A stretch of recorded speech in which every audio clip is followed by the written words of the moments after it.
अब हम चर्चा करेंगे कि भारत में लोहा और इस्पात उद्योग कैसे विकसित हुए, फैक्ट्रियां कैसे लगी, जो संयंत्र थे, प्लांट थे, वो कैसे लगे आयरन एंड स्टील इंडस्ट्री की। इसमें देखो बेटा, दो लोगों के नाम आते हैं शुरुआत में। एक भूवैज्ञानिक थे चार्ल्स वेल्ड, यहां पर लिख देता हूं, भूवैज्ञानिक चार्ल्स वेल्ड का नाम आता है, चार्ल्स वेल्ड। और एक जमशेद जी के पुत्र दोराबजी टाटा। इन दोनों ने काफी लंबे समय तक मध्य भारत और उसके आसपास की पहाड़ियों की खाक छानी, मतलब बहुत घूमे वहां पर, एक ऐसी जगह की तलाश में कि वहां पर हम एक आयरन एंड स्टील फैक्ट्री या प्लांट लगा सके। साथ में वहां पर जो ओर है, आयरन और लो अयस्क है, जमीन से वहां पर लोहे की जो मात्रा है वो ज्यादा प्राप्त हुआ, हमें खोद करके निकाले, फिर उससे कच्चा माल भी तो चाहिए ना इंडस्ट्री लगाने के लिए। तो दोराबजी और चार्ल्स वेल्ड काफी जगह पे घूमे। आखिरकार करके उनको जो रजारा की पहाड़ियां थी वहां पर अगरिया समुदाय की मदद से, रजारा की जो पहाड़ियां हैं वहां पर उनको अच्छे किस्म का लो अयस्क मिला।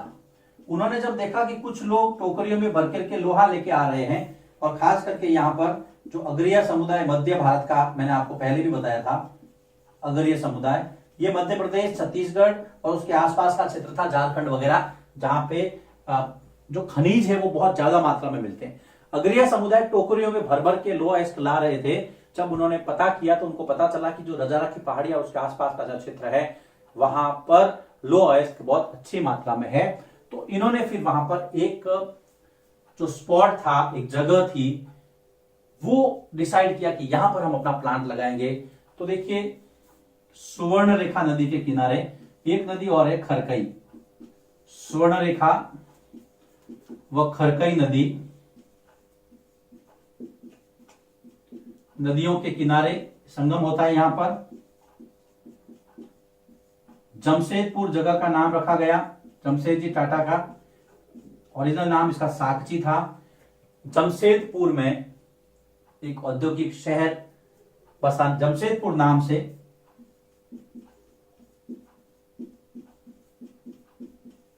औद्योगिक शहर बसाया, जिसको नाम टाटा नगर भी कहते हैं हम आजकल। और यहां पर एक स्टील प्लांट लगाया गया, आयरन एंड स्टील इंडस्ट्री, जिसको कहा गया टिस्को। यहां पर स्वर्ण रेखा और खरकई नदी थी, तो पानी की भी उपलब्धता थी, पानी की उपलब्धता बहुत ज्यादा थी, नदियां थी तो कोई समस्या थी नहीं। तो यहां पर जो है टिस्को प्लांट लगा 1912 में। टिस्को, जैसे देखिए 1907 में ये जो स्थापना हो गई थी, लेकिन 1912 से टिस्को में स्टील का उत्पादन शुरू हुआ, स्टील उत्पादन शुरू हुआ। और यहां पर टिस्को का जो फुल फॉर्म है वो आपको पता रखना है, Tata iron and steel company. कई बार फुल फॉर्म पूछते हैं कि टिस्को का फुल फॉर्म बताइए, ये है टिस्को।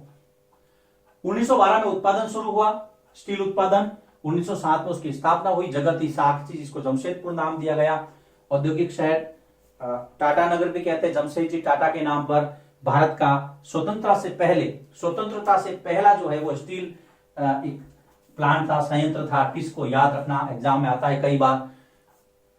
नदियां थी स्वर्ण रेखा और खरकई नदियों के संगम पर, इसलिए पानी की उपलब्धता ज्यादा थी। शुरुआत करते हैं हम। भूवैज्ञानिक चार्ल्स वेल्ड और दोराबजी टाटा बहुत घूमे। आखिरकार उन्हें जो रजारा की पहाड़ियां थी वहां से उनको लो अयस्क के प्रमाण मिले, बहुत अच्छी किस्म का लो अयस्क। अगरिया समुदाय ने इसमें हेल्प की थी। उसके बाद में उन्होंने ये प्लांट जो है वो डेवलप किया और यहाँ पर लगाया। 1912 से इसमें स्टील का उत्पादन शुरू हुआ, 7 में इसकी स्थापना हो गई थी। भारत में लोहा इस्पात उद्योग का उदय कैसे हुआ, ये पढ़ रहे हैं हम। लिखिए इसको, फिर मैं आगे बढ़ता हूं। अब ये चैप्टर जो है वो समाप्ति की ओर बढ़ रहा है।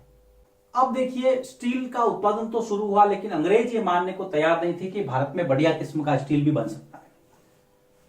तो शुरू शुरू में वही प्रॉब्लम थी जैसा हमने देखा था वस्त्र उद्योग के समय आई थी, लेकिन इसको जो बूस्ट मिला वो भी प्रथम विश्व युद्ध के बाद में मिला।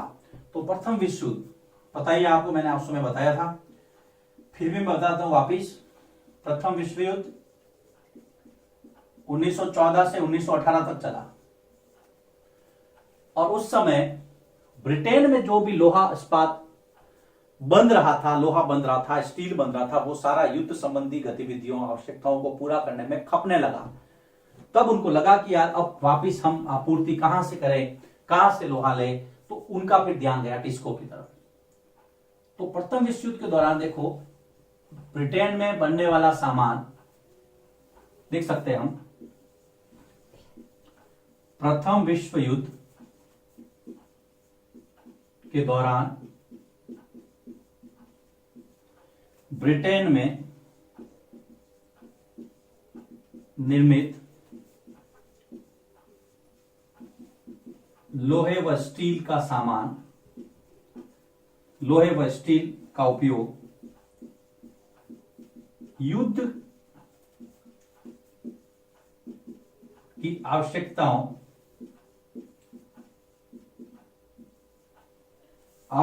में खपने लगा या पूरा पड़ने लगा या उपयोग होने लगा। अब उनको दूसरे के लिए और भी कम पड़ने लगा, अब ये तो पर्याप्त नहीं था, तो उनका ध्यान गया टिस्को की तरफ। तो इस दौर में, प्रथम विश्व युद्ध के दौर में, इस दौर में युद्ध में प्रयोग या प्रयुक्त लोहे के जो गोले होते थे, लोहे के गोलों के खोल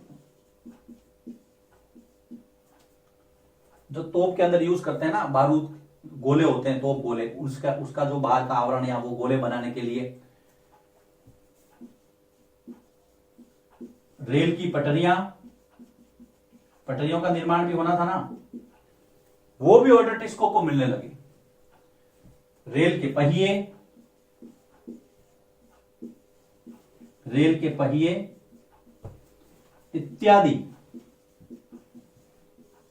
निर्माण के ऑर्डर टिस्को को मिले। अब टिस्को की चांदी हुई भाई।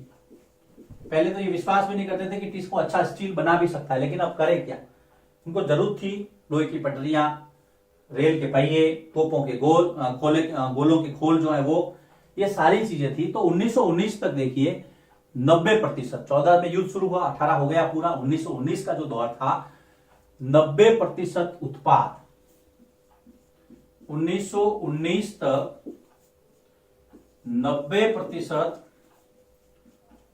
उत्पादन जो कि टिस्को में होता था। टिस्को का 90% उत्पादन औपनिवेशिक सरकार ही खरीद लेती थी, मतलब इंग्लैंड ही खरीद रहा था। औपनिवेशिक सरकार जहां तो ये मानने को भी तैयार नहीं थे कि अच्छा स्टील नहीं है, लेकिन अब स्थिति बिल्कुल उल्टी हो चुकी थी। 1919 तक ये था कि भाई 90% आप मुझे दे दो, आपको कहीं जाने की जरूरत नहीं है, कोई आपको खरीदार ढूंढने की जगह नहीं है ना। ये देखो, एक तो पहला पॉइंट, फिर उसके बाद में दूसरा जो प्रथम विश्व युद्ध का दौर था उसमें गोले, रेल की पटरियां, रेल के पहिए बनाने का काम टिस्को को मिला। तीसरा बहुत इंपॉर्टेंट है, 1919 तक 90% सामान खुद सरकार, इंग्लैंड की सरकार टिस्को से खरीद रही थी। यह प्रश्न है कि प्रथम विश्व युद्ध के बाद में जो टिस्को थी उसकी स्थिति में क्या सुधार आया, क्या डेवलपमेंट हुआ, और इसमें मैं बताऊंगा आपको। इसमें जो दिया है आंसर, क्वेश्चन दिए हैं, उसके आंसर सीधे सीधे यहां से निकल रहे हैं। सबसे बड़ा कारखाना हो गया था ये एशिया के अंदर। औपनिवेशिक जो इंग्लैंड का जहां पे राज था, वहां पे टिस्को सबसे बड़ा संयंत्र बनकर के उभरा था। स्वतंत्रता से पहले भारत का तो एकमात्र था। कुछ छोटे छोटे टर्म्स हैं, जैसे कि धातुमल। धातु को गलाने के बाद में जो कचरा बचता है उसको धातुमल कहते हैं। धातु को गलाने के बाद बचा हुआ कचरा, इसको हम कहेंगे धातुमल। स्पिनिंग जैनी में ऑलरेडी लिखवा चुका हूं। प्रगलन वही है जब आप गर्म करेंगे उसको अधिक तापमान पर, तब जो भी आपने अयस्क है वो पिघल जाएगा। उसको आपको जिसमें भी डालना है, जिस सांचे में डालना है, वहां पर आप उसको यूज कर सकते हैं। एक है औरांग।